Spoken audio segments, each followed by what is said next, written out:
Okay, that was criterion one, seeing the other as a person. And as I said, it is really probably the most significant one. I'll do one more, and this one is about being involved. You can't engage with someone without putting yourself on the line, without getting in there with them. You can't engage to order. You can't teach somebody to engage, actually. You can try, but what it requires is that they instantiate, they realize that by being present in the moment with the other person. There's two issues going on here in understanding what it means to be involved and why this is actually relevant to understanding humility. One is that genuine involvement requires some degree of honest expression of the self, some degree of being present to the other person oneself, right? It's some degree of showing oneself to the other.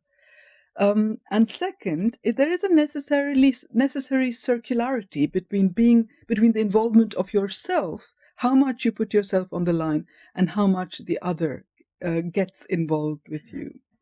So, if you think about examples, let's say somebody's given you a very, very special holiday, right? And you don't like it, and they ask you, "So, how did you like that?" And you can deal with it in a number of different ways. The easiest one that we usually have recourse to is saying, "Oh, it was lovely, thank you very much," right? It's a weird thing to say because A, you're being dishonest, B, you're shutting off the possibility of further discussion with it, some degree of opening up a door to it. Yeah, it was, but I had this problem, or I felt this, etc., would actually A, allow more engagement and discussion about it, and B, stop you from seeing the other person as somebody with such bad taste or such weirdnesses that they think that you would like this, and so on.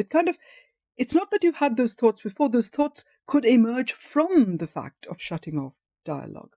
Take another example, a teenage son, right? You ask him a question and he rolls his eyes and he goes up to his room, okay? It may not be a very big thing, but it is extremely damaging in the relationship. It's extremely hurtful to you. All it's doing is actually saying, I am not getting involved with you.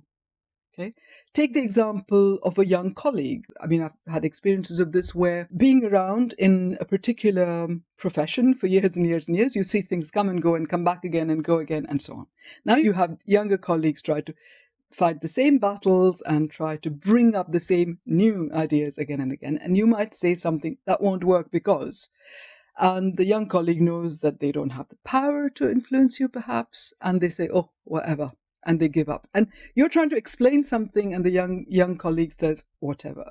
What's happening there? It's a cutting off. They are not going to get into discussion with you. And what that's doing is shutting the door to engagement. And it's also absolutely calling up the possibility of humility and arrogance. Being involved is, it involves a mutuality. It sees the other as a subject you're in relation with, not merely as a subject whom you intellectually know. So, for example, if you do interviews with people, right, the standard line in how to do interviews is, don't put your own views out there. You have to do the interview to get their views, but you can't do interviews like that.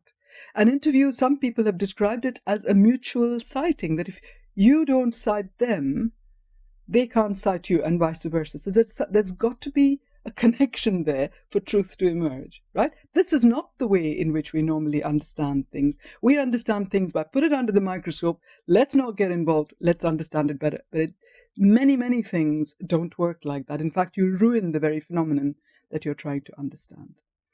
And in infants, as in adults, there are huge differences in how brains respond to being put on the spot. If somebody else is actually putting them on the spot and talking to you, brains respond differently, the body responds differently, emotions are aroused very differently. So something in terms of being seen as a person and having the other person be involved with you, not just looking at you, is crucial to how we understand what happens next.